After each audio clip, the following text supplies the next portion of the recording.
All right, today we're tackling a feeling that, let's be honest, so many of us know all too well, that feeling of being stuck financially. We're going to explore how to break through what we're calling the middle class wealth barrier. So, let me ask you something. Does it ever feel like you're on a treadmill? You're working harder, you're putting in the hours, but your financial situation just isn't really getting any better? If you're not in your head right now, you are absolutely not alone. And you're in the right place. This feeling actually has a name. We're calling it the middle class treadmill. And it's this weird paradox, right? You earn a good, solid income. You feel like you're doing all the right things. But that goal of true, lasting wealth, it just always feels out of reach. And this is where things get really interesting. Because breaking free from that treadmill isn't necessarily about getting some massive raise.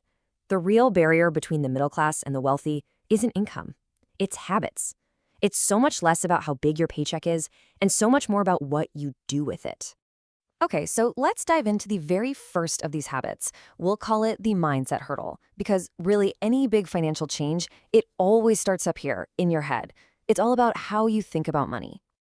And wow, this slide just lays it all out, doesn't it? On one side, you've got the mindset a lot of us were taught: save to save. Put money away for security, for a rainy day, for an emergency. And look, that's important, but it's only half the story. The wealthy mindset is totally different. It's save to invest. Every single dollar you save is given a mission to go out and make more dollars.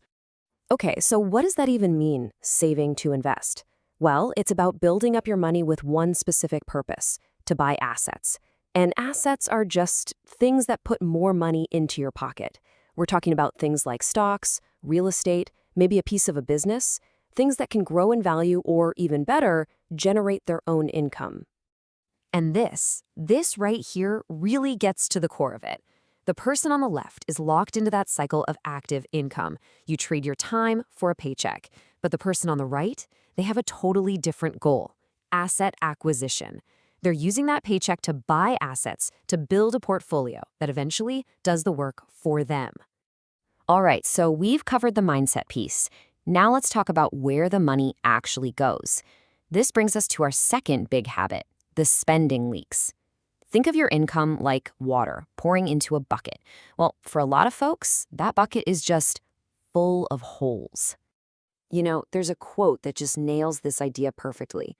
Consumer debt is the anchor that keeps the middle class from sailing towards financial freedom. It's not just some small annoyance. It's literally an anchor weighing you down, making it impossible to move forward, no matter how hard you row. And we're talking about a heavy anchor: $7,900. According to recent data, that's the average credit card debt for people carrying a balance. Think about that. Every single dollar you pay in high interest on that debt is a dollar that could have been out there working for you, building your wealth. It is one of the biggest leaks in that bucket. And these leaks, they show up in all sorts of sneaky ways, like financing things that lose value the second you buy them. A brand new car is the classic example. Or prioritizing today's lifestyle over tomorrow's financial freedom. Even those little subscriptions can bleed you dry over time. It really boils down to knowing the difference between good debt, like, say, a mortgage on a rental property that makes you money, and bad debt, which is what you use to buy stuff that just goes down in value. Okay, so we've talked about the problems, right? The mindset hurdles, the spending leaks. So what's the solution? How do we actually fix this? That brings us to the turning point: the great wealth shift. Honestly, if you only remember one thing from this entire explainer, I want it to be this.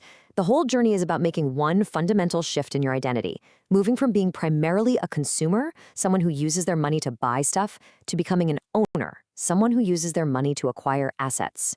So how do you do that? Well, it breaks down into 3 pretty clear steps. Step 1, change your mindset. Start seeing every single dollar as a tool for building wealth. Step 2, plug the leaks. Get ruthless about identifying and cutting out that consumer debt. And then, step 3, the big one: acquire assets. You start systematically using the money you freed up to buy things that will make you even more money. Look, I know that can all sound a little overwhelming, but it all starts with just one small change. So let's talk about your first step forward. All right, let's wrap this up with the big takeaways. First off, it's your habits, not your salary, that really build your wealth. Second, you got to shift from saving just for safety to saving to invest. Third, stop focusing only on earning an income and start focusing on acquiring assets. And finally, and this is a big one, declare war on that consumer debt. It is the biggest anchor holding you back. So I'm going to leave you with a question, a little challenge for yourself. Take a hard look at your own finances. What is one liability, one spending leak, a subscription you forgot about, a car payment, that credit card balance that you can start tackling like right now, this month? Because